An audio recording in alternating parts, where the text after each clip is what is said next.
What's up guys? Alright, so this time I'm going to show you the 3 ways on how to screen mirror or cast view your phone, your Android mobile phone to your laptop or PC. Okay, so watch out. 1, 2, 3, come on! Okay guys, so ito po yung unang paraan, yung unang way kung paano may papakita yung ating cellphone, okay, dito sa ating laptop. Okay, so ito ay hindi ko po siya ginagamitan ng wifi. Ayan, pakita ko sa inyo, naka-turn off po ang kanyang wifi. At ganun din lang sa laptop na ito.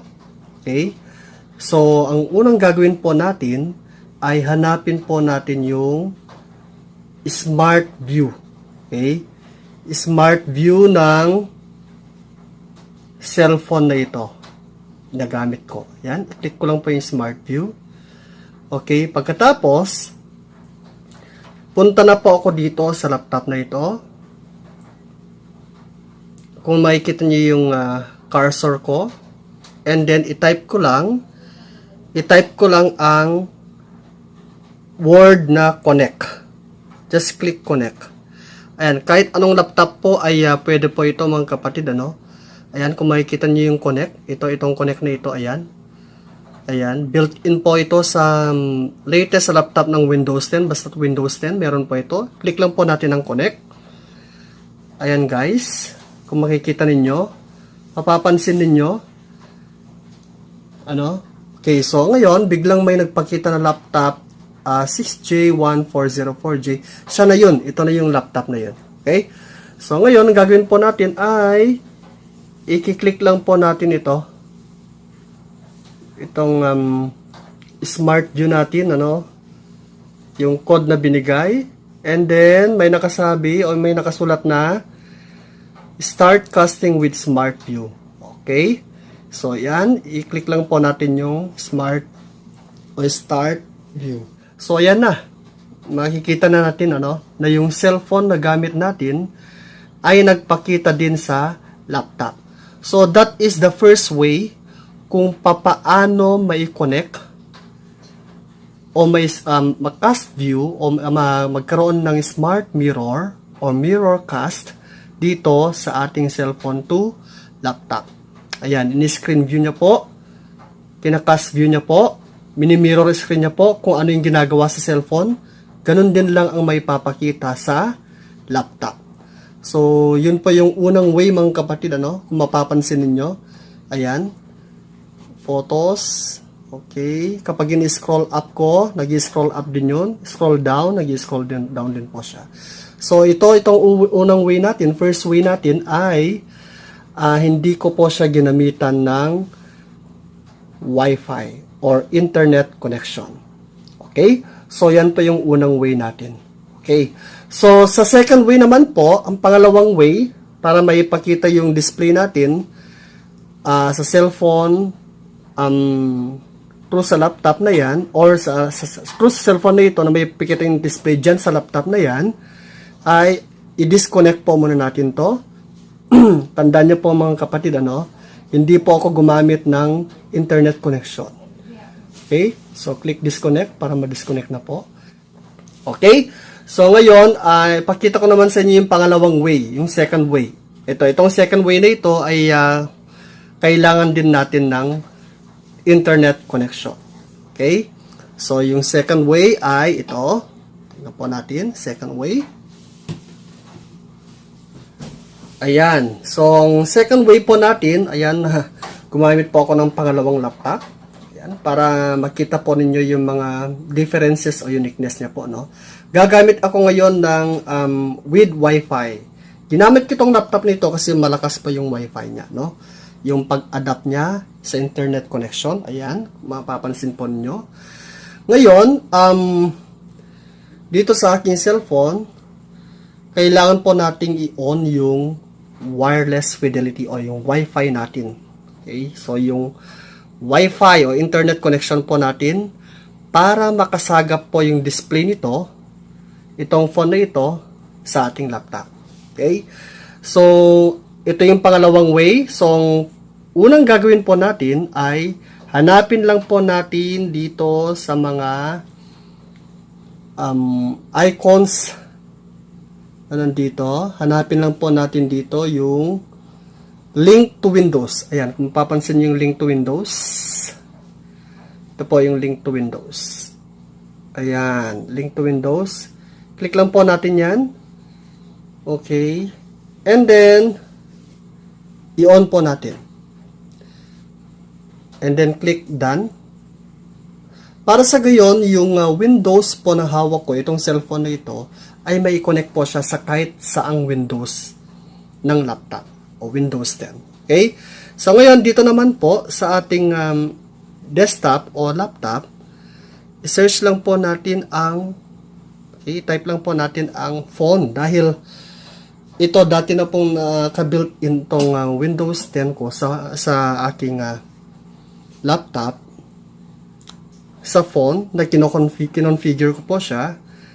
Ayan, para at least ready na po siya na maipakita sa inyo. I-type ko lang po yung phone. Ayan, kung mapapansin po ninyo yung word na your phone. Ayan guys, no? Ayan, yung your phone. Okay, so i-click lang po natin yan. I-click lang po natin yung your phone. At yan, hintayin po natin magpakita yung aking phone dyan sa laptop na yan. Okay, hintayin lang po natin. At ayan na guys. Alright. Minimize lang po natin yan para ma-maximize itong front view niya. Ayan na. Siya na guys, ano? Ayan, kung scroll up natin, nag-scroll up din siya. Scroll down, okay? And then pa side, ayan, makikita niyo yung mga ibang icons na meron ako. Kung sakaling mag-YouTube ako. Okay, makikita rin dyan. Ayan, kung mapapansin po ninyo. Okay, habang ini-scroll up ko sa aking phone, nag-scroll up din po sa laptop ko. So guys, mga kapatid, you can use this also sa OBS o StreamYard. Kung sakaling magpapakita kayo, kung magla-live stream kayo, na gusto niyo ipakita yung iyong laptop. O I mean, yung iyong cellphone sa pamamagitan ng iyong laptop. So, ganun lang kasimple guys, ano? So, minimize lang natin. Ayan, katulad ng sabi ko, click ang message, papakita ang message. Photos, papakita rin ng photos. Okay. Ayan. Ayan. Okay. So, yun po yung second way. Ginamitan po natin ng Wi-Fi. So, yung first way, hindi po natin ginamitan ng Wi-Fi. Ito po yung pangalawang paraan, the second way, na may ipakita yung display mo sa phone mo dyan sa mismong laptop. Ayan. So, ganun lang kasimple mga kapatid, no? So, gumamit tayo ng tinatawag nating link to Windows. Okay? So, ngayon, i-off na rin po natin yan. Cancel natin para may ipakita ko sa inyo yung pangatlong way. Okay. Sa third way naman po mga kapatid, ay kailangan pa rin po natin ang internet connection. Okay? Kaya hindi ko na siya i-off. Kailangan naka-on lang yan. Ganun din po dito. Ayan. Ganun din dyan sa ating laptop. Hindi natin kailangan i-off yan. Kailangan naka-on yan. Pero dito, syempre, kailangan nating i-open ang isang apps. Okay? Pwede nyong i-download ito sa inyong Google Play Store. Ayan. Itong tinatawag na HTTPS. Ayan, kung mapapansin ninyo, no? Ayan, screen stream. Click lang po yan. Okay, and then just click copy. Ayan, copyin lang po natin yung URL address na yan, ano? Just click this copy icon. Ayan. Nakakopy na po siya mga kapatid, ano? Ngayon ang gagawin natin ay isesend natin sa email ko yung kanyang URL. Okay, halimbawa, isend ko ngayon ito sa joey.kalubakib. Ayan guys. Gumamit muna tayo ng ibang account. Ayan. And then, paste. Copy paste. And then, isend ko na sa joey.kalubakib77. Ayan. So, ngayon, pupunta na ako sa aking Google Apps. Ayan, sa ating Google Apps. And guys, hintayin lang po natin, wait lang. Okay, so ngayon, kailangan nating i-open yung Google Chrome natin para makita natin yung email na sinend ko na URL. I-open natin yun para magkaroon siya ng viewcast o screen mirror. Okay. So i-open lang po natin yung aking email. Okay. Click ko lang yan and then click email. Mamaya ipapakita ko kung paano siya may screen mirror mag-viewcast. Ayan na guys, yung no subject na yan. Ayan, siya na to. No? So, ang gagawin po natin ay, ayan, kung mapapansin niyo pakita ko lang, closer. Ayan. I-click lang po natin ito. At magpapakita na yung press start on device. Ayan, so, ayan guys. So, ngayon ang gagawin ko, palitin ko lang siya para makita. Yan. So, ang gagawin ko, punta ako dito and then i-click ko lang yung ready to stream. Ayan. Yung ready to stream na yan. Click ko lang yan. And then, i-click ko lang tong play. And then, may makikita na exposing sensitive info. Ayan, okay lang. Then, click start now. Ayan. Ayan yun guys. Ayan, nagpakita na. Ayan. Scroll up, scroll down. Okay, sidebar. Ayan. Okay. So, unang ginagawa ko sa phone, ganun din yung pinapakita sa laptop. Okay. Bawa sa Twitter. Ayan. Twitter ako ngayon. Scroll up. Okay. Ayan.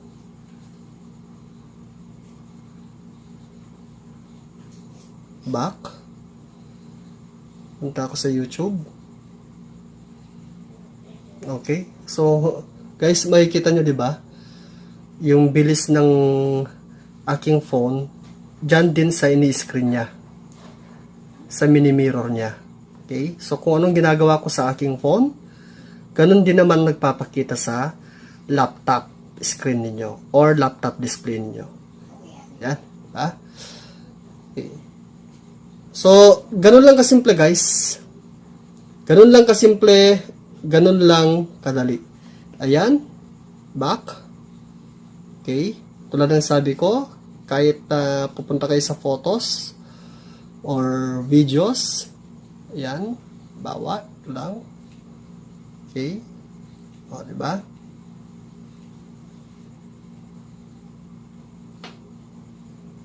Okay. So, guys, ganun lang kasimple. So, yun yung pangatlong way, on how to screen mirror or viewcast the cellphone or mobile phone dyan sa ating display monitor ng ating laptop. So, kung anong pinapakita ng cellphone na ito, itong display niya, ganun din ang may papakita sa ating laptop. So, ganun lang kasimple, ganun lang kadali, and that is the 3 ways on how to viewcast or screen mirroring your phone through your laptop. Okay guys, so ganun lang kasimple, ganun lang kadali, and don't forget, huwag kalimutang mag-subscribe and click the notification bell. Thank you so much guys, thank you.